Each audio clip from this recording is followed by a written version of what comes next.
Hi, welcome. I thought that in today's video I would like to explain why I love darkness and melancholy and quite depressing motives and why I create this kind of art.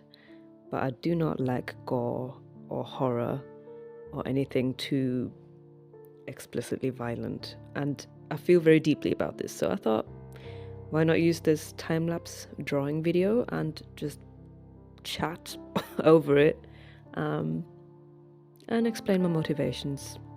So I feel like in general the art space, the online art space, is very colorful, which is wonderful, of course. I have noticed in myself though that I'm more drawn towards dark, colorless palettes. For me and my expression in art, it's the more comfortable choice. I know that for some people their art or what they surround themselves with benefits them more if it's more joyful and colorful because it lifts their spirit. But to me, it's very important to acknowledge the sorrow in life in order to enjoy the good things in life. When it comes to my personal taste or how I dress, what I want to have around me, everything's quite muted. And it's not that color makes me uncomfortable, but the lack of color makes me more comfortable. That's just on an aesthetic level, but this goes also into the themes that I enjoy. I like sad music, I like deep and dark things. However, big however, why it is so incredibly important to me to make a clear distinction between making and consuming dark and moody art and images versus gory and horror images is because I can't take it. I cannot take consuming gore and violence and terrifying media. So even though I find comfort in darkness and comfort in acknowledging darkness, I personally cannot relate to the thrill that some people get when they watch horror or play scary games. It's too much for me. I have had some experiences where I reacted very extremely to, say, films. So it's happened twice in my life where I came out of the cinema crying and I could not stop crying. And when I say I could not stop crying, it's not like I'm wailing and I'm like loudly crying. It's just that the flow of tears does not stop for a good while because I'm so upset. I'm so shaken. And this happened with films that were full of jump scares or that were just extremely violent, because with the surround sound and everything being big on screen, it's too much for me. These images stay with me for months, sometimes years actually. I try not to think about these cinema experiences too much because I will get upset again. I really avoid any media that is rated age 16 and above.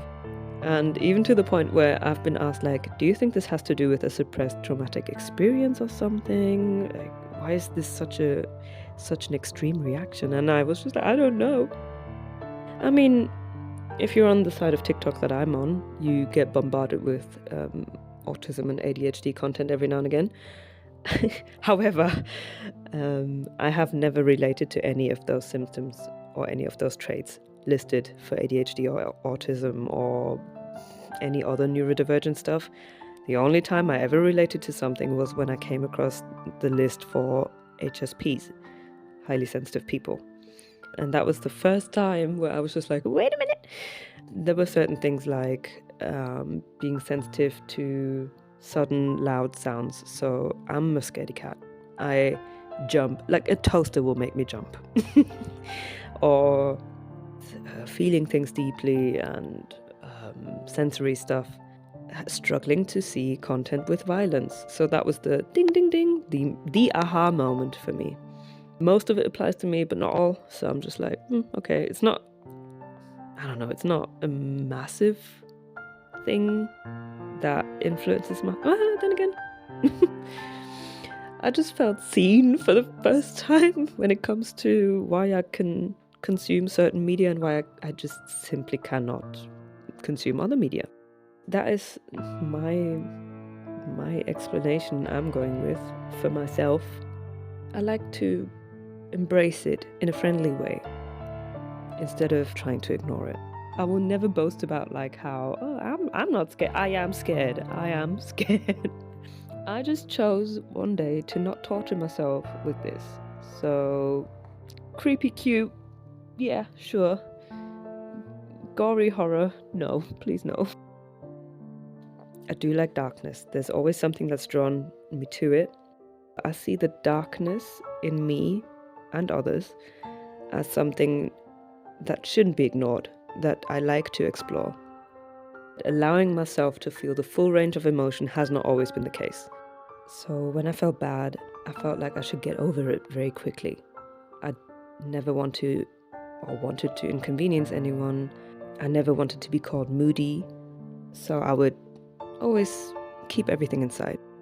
Sometimes what I make doesn't have as deep of a meaning to me, but then I put it out there and then I hear how people interpret it, and that is completely up to them. Even just putting it out and people being able to speculate, it feels very vulnerable, but that's how it goes. I am finally in a place where I'm happy to share my creations. It's a piece of me, so it will always feel a little bit scary, but I'm more comfortable now. This particular drawing is about the outside just being very scary, and other feelings like not feeling safe, being hypervigilant, dealing with depression, but also finding comfort in the pain. I love when pain and sorrow can be made into something beautiful. I guess this is also why I'm drawn to the looks of subcultures like goth and punk and the aesthetics of vampires and all this stuff, because it's just a beautiful way of expressing darkness. And this is not to make light of any, let's say, mental health conditions and stuff. So the interpretation of all of this, I think, is quite helpful, and it should not be glamorized. So even if someone finds comfort in darkness, I personally think it's best when it's a way to get through those emotions, and to not get stuck in there. Because I think avoiding them and pretending that all of this is not there, it's not helping. It hasn't helped me in my journey. So yeah, I specifically struggle with like low moods and anger sometimes, and feeling scared, like I can't live freely, all this stuff. So accepting darkness and finding comfort in it helps me. It helps me accept life. It is beautiful that there are many artists out there who can express this. For example, I am amazed by people who can put this into music. I have no idea how. That's just, it's amazing. Whatever shape it takes on for some people, that's great. Work through it somehow. I think that's everything I wanted to say on this topic. I will keep making the art that makes my heart sing the most, and if that's black and white, dark and moody stuff, that's what I'm going with. So yeah, hope you enjoyed, and see you next time. Bye.